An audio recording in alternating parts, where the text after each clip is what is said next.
Last November, Norway played a game at San Siro that made a lot of people look at this team differently. The opponent was Italy. After 11 minutes, Esposito scored first and Norway were behind. If you only looked at the score at that moment, you might have thought, okay, here we go again. Another away team getting hit early at San Siro. But what happened after that is the part that makes this game interesting. In the 63rd minute, it was not Haaland. It was Antonio Nusa who made it 1-1. Then, in the 78th minute, Haaland hit a clean, sharp, beautiful volley. 2-1. In the 79th minute, he was there again, reacting like a top striker inside the box. 3-1. And near the end, Strand Larsen added one more. 4-1.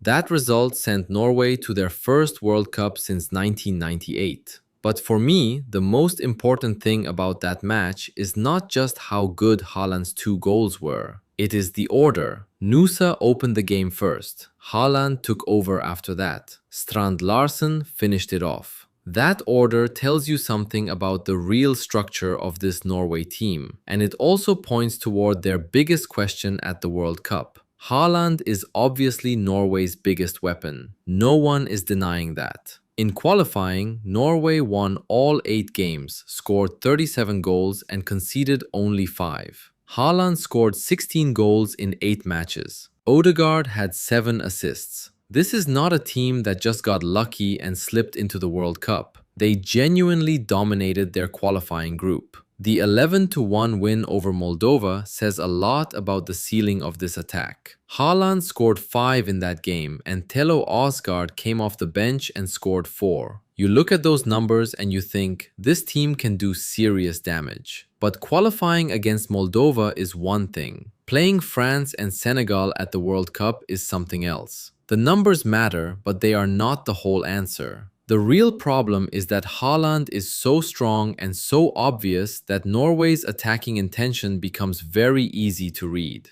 Any serious World Cup opponent preparing for Norway will start with him. The question is simple. When everyone throws resources at Haaland, does Norway have someone else who can open the game first? You can understand Norway's attacking framework like this. They are broadly working inside a 4-3-3 or 4-2-3-1 structure. But the number on the formation sheet is not the key part. The functions are. Haaland is the clearest finishing point and he is also the biggest source of defensive attention. The more center-backs focus on him, the more space appears around him. Norway's solution is not to play around Haaland as if he is a decoy. The solution is to use the attention he pulls and let other players attack the space that attention creates. That sounds simple. In reality, it needs several pieces to work at the same time. Ødegaard is the key to the whole thing. With 7 assists in qualifying, he is not just a decorative midfielder standing next to Haaland. He is the player who can turn Haaland's presence into real chances. His job is not simply to find Haaland. It is to decide when Norway should speed up through the middle, when they should move the ball wide, and when the ball is actually ready to go into the dangerous area. If opponents focus too heavily on Haaland, Ødegaard may get more time to handle the ball. If they step up to pressure Ødegaard first, the space around Haaland becomes dangerous. That choice is something World Cup opponents will have to make, and it is also the center of Norway's attack. Then there is Nusa. In that Italy game, he scored the equalizer in the 63rd minute. That matters because it shows Norway are not just waiting for Haaland. Nusa makes this attack less straight line.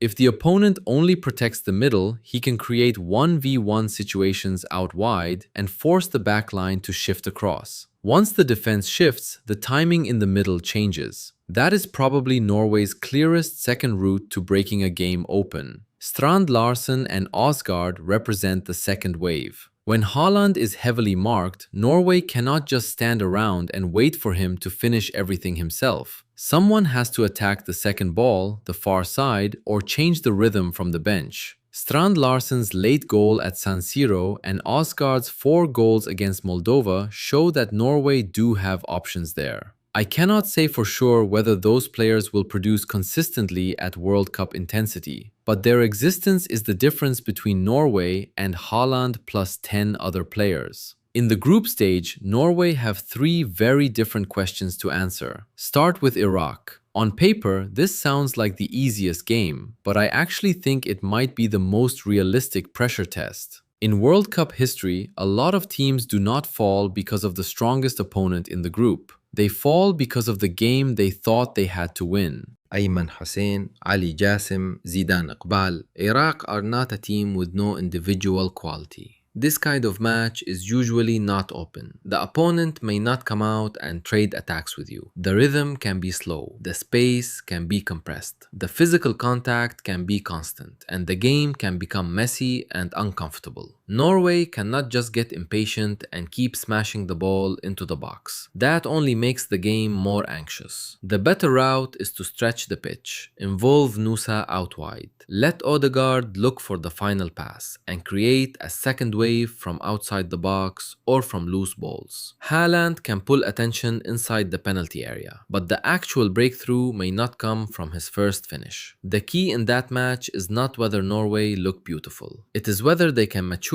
take the points they are supposed to take. Senegal are a different kind of test. World Cup quarterfinalists in 2002, out of the group again in 2022. They are not new to this stage. Mane, Nicholas Jackson, Pape Matar Sarr, Koulibaly, Mendy. This is not a team that will be scared by Haaland's size. The problem Senegal create for Norway is not just one physical duel. It is the intensity, the speed, and the rhythm of the whole game. Trying to fight them body against body is probably not the answer. Norway need to move the ball and reduce the number of direct collisions. If Haaland is tied up by center backs, Nusa's progression out wide and Ødegaard's control of rhythm become even more important. When you watch that game, the real thing to track is not how many individual duels Haaland wins. It is whether Norway can still keep their attack clear under pressure. Are the passing lanes still flowing? Are the rotations still clear? When Haaland is locked up, are the other players still moving? Then there is France. For me, this is the most interesting match in the entire group, no question. France can generally shift between a 4-2-3-1 and a 4-3-3. But whatever the shape is, a few things are clear. In attack, Mbappé, Dembélé, Olise, Barcola, Doué, Thuram, Cherki. That is not one forward line. That is a row of explosive weapons. In midfield, Tchouaméni, Kanté, Zaire Emery. Their value is not just passing, it is coverage, duels, and breaking rhythm. At the back, Saliba, Upamecano, Konate. That kind of size and speed means France can be more proactive against Haaland, instead of just dropping into the box and waiting. The problem France may create for Norway is not only how do they defend Haaland. It is that France can do two things at the same time. They can use midfield pressure to compress Ødegaard's receiving and turning space, and they can use their frontline speed to threaten Norway. So Norway cannot push too high with confidence. Because if Norway lose the ball, the cost of Mbappé or Dembélé running into the space behind is huge. If that happens, Norway will find it hard to solve the game only through the Ødegaard-Haaland connection. The possible route is for Nusa to force France's backline to shift wide, for other attackers to attack the second point when Haaland is occupied, and for Norway to protect the middle in transition.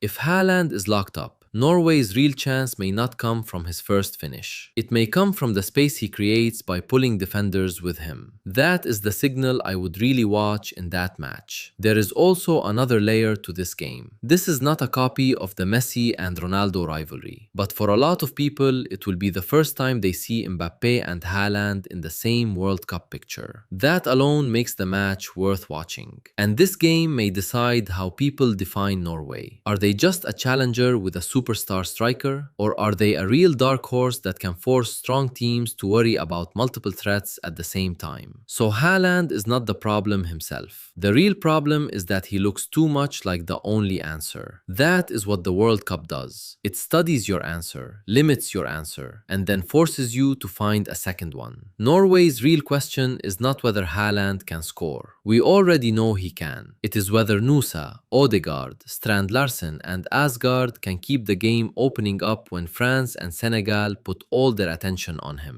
At San Siro, Nusa opened the door first, and Haaland took over after that. Will that order appear again at the World Cup? Let me know in the comments. If you were France or Senegal, would you focus first on locking down Haaland? Or would you try to cut the connection between Ødegaard and Nusa? And do you think this Norway team is already more than just Haaland?